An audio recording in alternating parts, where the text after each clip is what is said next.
നമസ്കാരം, ബിഗ് ന്യൂസിലേക്ക് സ്വാഗതം. കേരള തീരത്തിൽ തീപിടിച്ച വാൻഹായ് കപ്പലിലുള്ളത് അതീവ മാരകമായ രാസവസ്തുക്കളെന്ന് കണ്ടെത്തൽ. തീപിടിച്ച കപ്പലിൽ 140 കണ്ടെയ്നറുകളിൽ അപകടകരമായ ചരക്കുകളാണുള്ളതെന്നാണ് പുറത്തുവരുന്ന റിപ്പോർട്ട്. അന്താരാഷ്ട്ര മാരിടൈം ഓർഗനൈസേഷൻ ക്ലാസിഫിക്കേഷൻ അനുസരിച്ച് 20 കണ്ടെയ്നറുകളിൽ തീപിടിക്കുന്ന വസ്തുക്കൾ സ്വമേധയാ കത്തുന്നവ, കീടനാശിനികൾ ഉൾപ്പെടെയുള്ള വിഷരാസവസ്തുക്കളും അടങ്ങിയിട്ടുണ്ടെന്നാണ് വിവരം. ഇതിൽ കളനിയന്ത്രണത്തിനും കീടനിയന്ത്രണത്തിനും ഉപയോഗിക്കുന്ന 800 ഡ്രമ്മുകളും മറ്റൊരു കണ്ടെയ്നർ 27,786 കിലോഗ്രാം തൂക്കമുള്ള ഈഥൈൽ ക്ലോറോഫോർമേഡ് അടക്കമുള്ള വിഷരാസവസ്തുക്കളും ഉൾപ്പെടുന്നു എന്നാണ് റിപ്പോർട്ട്. എയിംസിന് വേണ്ടി ഒരേയൊരു ഓപ്ഷനെ കേരളം കേന്ദ്രത്തിന് നൽകിയിട്ടുള്ളൂ എന്ന് കേന്ദ്രമന്ത്രി സുരേഷ് ഗോപി. 3 ഓപ്ഷനുകളാണ് നൽകേണ്ടത്. എന്നാൽ ആ ഒരു ഓപ്ഷന് വേണ്ടി ഇത്രയും ഷാഠ്യം പിടിക്കുന്നുണ്ടെങ്കിൽ അതിന് പിന്നിലുള്ള മറ്റു കാര്യങ്ങൾ മാധ്യമങ്ങൾ അന്വേഷിക്കൂ എന്നും സുരേഷ് ഗോപി വ്യക്തമാക്കി. തന്റെ കാലാവധി പൂർത്തിയാകുന്നതിന് മുമ്പ് കേരളത്തിൽ എയിംസ് എന്ന പദ്ധതി പ്രഖ്യാപിച്ച് അത് വരേണ്ട സ്ഥലത്ത് എന്ത് തർക്കമുണ്ടെങ്കിലും അതിന്റെ തറക്കല്ല് പാകിയിട്ടേ അടുത്ത തെരഞ്ഞെടുപ്പിൽ താൻ വോട്ട് ചോദിക്കാൻ വരൂ എന്നാണ് സുരേഷ് ഗോപി പറയുന്നത്. ജമാഅത്തെ ഇസ്ലാമി CPMന് വർഗീയവാദിയായത് UDFനെ പിന്തുണച്ചപ്പോഴെന്ന് പ്രതിപക്ഷ നേതാവ് VD സതീശൻ. UDFനെ പിന്തുണച്ചപ്പോൾ വർഗീയ പാർട്ടിയായി എന്നതാണ് CPMന്റെ നിലപാട്. പിണറായി വിജയൻ മുമ്പ് ജമാഅത്തെ ഇസ്ലാമിയുമായി പരസ്യമായി ചർച്ചകൾ നടത്തിയിരുന്നു. മുസ്ലിം സംഘടനകളിൽ വ്യക്തമായ രാഷ്ട്രീയ ബോധമുള്ള സംഘടനയാണ് ജമാഅത്തെ ഇസ്ലാമി എന്ന് 2009 പിണറായി വിജയൻ പറഞ്ഞിരുന്നുവെന്നും പ്രതിപക്ഷ നേതാവ് ഓർമ്മിപ്പിച്ചു. നിലമ്പൂർ ഉപതെരഞ്ഞെടുപ്പിൽ അഖില ഭാരത ഹിന്ദു മഹാസഭ LDF സ്ഥാനാർത്ഥി M സ്വരാജിന് പിന്തുണ പ്രഖ്യാപിച്ചു.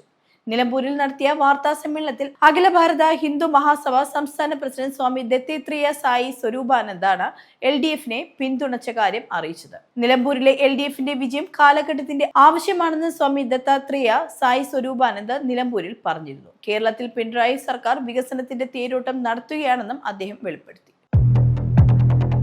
CPI കോട്ടയം മണ്ഡലം സമ്മേളനത്തിന്റെ പോസ്റ്ററിൽ ഭാരതാംബയുടെ ചിത്രം ഉൾപ്പെടുത്തിയത് വിവാദത്തിൽ. ഇതേ തുടർന്ന് ജില്ലാ നേതൃത്വത്തിന്റെ നിർദ്ദേശത്തിന്റെ അടിസ്ഥാനത്തിൽ പോസ്റ്റർ പിൻവലിച്ചു. ജൂൺ 13, 14, 15 തീയതികളിൽ കോട്ടയം പാർക്കിൽ നടക്കുന്ന പ്രതിനിധി സമ്മേളനത്തിന്റെ ഭാഗമായാണ് പോസ്റ്റർ ഇറക്കിയത്. ത്രിവർണ്ണ പതാക ഏന്തിയ ഭാരതാംബയുടെ ചിത്രമാണ് പോസ്റ്ററിൽ ഉണ്ടായിരുന്നത്. ഈ പോസ്റ്റർ മണ്ഡലം കമ്മിറ്റിയുടെ സോഷ്യൽ മീഡിയ പേജുകളിൽ അടക്കം ഷെയർ ചെയ്യപ്പെട്ടിരുന്നു. ഇതിനുശേഷമാണ് പോസ്റ്റർ പിൻവലിക്കാൻ പാർട്ടി ജില്ലാ നേതൃത്വം നിർദ്ദേശം നൽകിയത്. വയനാട്ടിലെ ചൂരൽമലയ്ക്ക് സമീപമുള്ള കരിമറ്റം വനത്തിൽ ഉണ്ടായ ഉരുൾപൊട്ടൽ പരിസ്ഥിതി വിദഗ്ധരിലും വനംവകുപ്പ് അധികൃതരിലും ആശങ്കയുണ്ടാക്കുന്നു. മെയ് 28-ന് ഉണ്ടായ കനത്ത മഴയെ തുടർന്ന് നിലമ്പൂർ വനമേഖലയിലുണ്ടായ ഉരുൾപൊട്ടൽ മെയ് 30-ന് മാത്രമാണ് അധികൃതർ അറിയുന്നത്. ഇതുമൂലം നാശനഷ്ടങ്ങൾ കൃത്യമായി വിലയിരുത്തുന്നതിലും കാലതാമസം നേരിടേണ്ടി വന്നു. മകൾ വീണയുടെ എക്സാലോജിക് കമ്പനിയുമായി കരാറിൽ ഏർപ്പെടാൻ CMRLനെയോ മറ്റ് ഏതെങ്കിലും സ്ഥാപനത്തെയോ താൻ സ്വാധീനിക്കുകയോ സഹായിക്കുകയോ ചെയ്തിട്ടില്ലെന്ന് മുഖ്യമന്ത്രി പിണറായി വിജയൻ. CMRLൽ നിന്നും മാസപ്പടി വാങ്ങിയെന്ന ആരോപണത്തിന്മേൽ CBI അന്വേഷണം ആവശ്യപ്പെട്ടുള്ള ഹർജിയിൽ ഹൈക്കോടതിയിൽ നൽകിയ സത്യവാങ്മൂലത്തിലാണ് പിണറായി വിജയൻ ഇക്കാര്യം വെളിപ്പെടുത്തിയത്. ഹർജി ലക്ഷ്യം വയ്ക്കുന്നത് രാഷ്ട്രീയ ആക്രമണമാണെന്നും പൊതു താൽപര്യത്തിന്റെ പരിധിയിൽ വരില്ലെന്നും മുഖ്യമന്ത്രി ഹൈക്കോടതിയിൽ നൽകിയ സത്യവാങ്മൂലത്തിൽ ചൂണ്ടിക്കാട്ടിയിരുന്നു. കൊടുവള്ളി സ്റ്റേഷനിലെ ഇൻസ്പെക്ടറുടെ പിറന്നാൾ ആഘോഷം വിവാദത്തിൽ. ഇൻസ്പെക്ടർ KP അഭിലാഷിന്റെ പിറന്നാളിന് പോലീസ് സ്റ്റേഷനിലെത്തിയ യൂത്ത് കോൺഗ്രസ് നേതാക്കൾ കേക്ക് മുറിച്ചിരുന്നു. ഇതിന്റെ വീഡിയോ പ്രചരിച്ചതോടെയാണ് സംഭവം വിവാദമായത്. മെയ് 30-ന് നടന്ന ആഘോഷത്തിന്റെ ദൃശ്യങ്ങളാണ് സമൂഹ മാധ്യമങ്ങളിലൂടെ പുറത്തു വന്നത്. ജന്മദിനാഘോഷത്തിന്റെ വീഡിയോ യൂത്ത് കോൺഗ്രസ് പ്രവർത്തകരാണ് സമൂഹ മാധ്യമങ്ങളിലൂടെ പങ്കുവച്ചത്. ഹാപ്പി ബർത്ത്ഡേ ബോസ് എന്ന തലക്കെട്ടോടുകൂടിയാണ് റീൽസ് പങ്കുവച്ചത്. ഇന്ത്യയിൽ കോവിഡിന്റെ പുതിയ വകഭേദം വ്യാപിക്കുന്നു. XFG എന്നാണ് പുതിയ വകഭേദത്തിന്റെ പേര്. ഇതുവരെ 163 പേരിലാണ് ഈ വകഭേദം കണ്ടെത്തിയിരിക്കുന്നത്. കേന്ദ്ര ആരോഗ്യ മന്ത്രാലയ കണക്കുകൾ പ്രകാരം കഴിഞ്ഞ 48 മണിക്കൂറിനുള്ളിൽ 769 പേർക്കാണ് കോവിഡ് സ്ഥിരീകരിച്ചത്.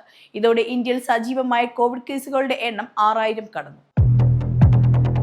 കാലവർഷം വീണ്ടും ശക്തി പ്രാപിക്കുമെന്ന പ്രവചനങ്ങൾക്കിടെ സംസ്ഥാനത്ത് ഇന്നും വരും ദിവസങ്ങളിലും പരക്കെ മഴയ്ക്ക് സാധ്യതയുണ്ട്. ഇന്ന് പത്തനംതിട്ട, ആലപ്പുഴ, കോട്ടയം, എറണാകുളം, തൃശൂർ, മലപ്പുറം, കോഴിക്കോട്, കണ്ണൂർ, കാസർഗോഡ് ജില്ലകളിൽ ഒറ്റപ്പെട്ട സ്ഥലങ്ങളിൽ ശക്തമായ മഴയാണ് കാലാവസ്ഥാ വകുപ്പ് പ്രവചിക്കുന്നത്. ജാഗ്രതയുടെ ഭാഗമായി ഈ ജില്ലകളിൽ കാലാവസ്ഥാ വകുപ്പ് യെല്ലോ അലർട്ടും പ്രഖ്യാപിച്ചിട്ടുണ്ട്.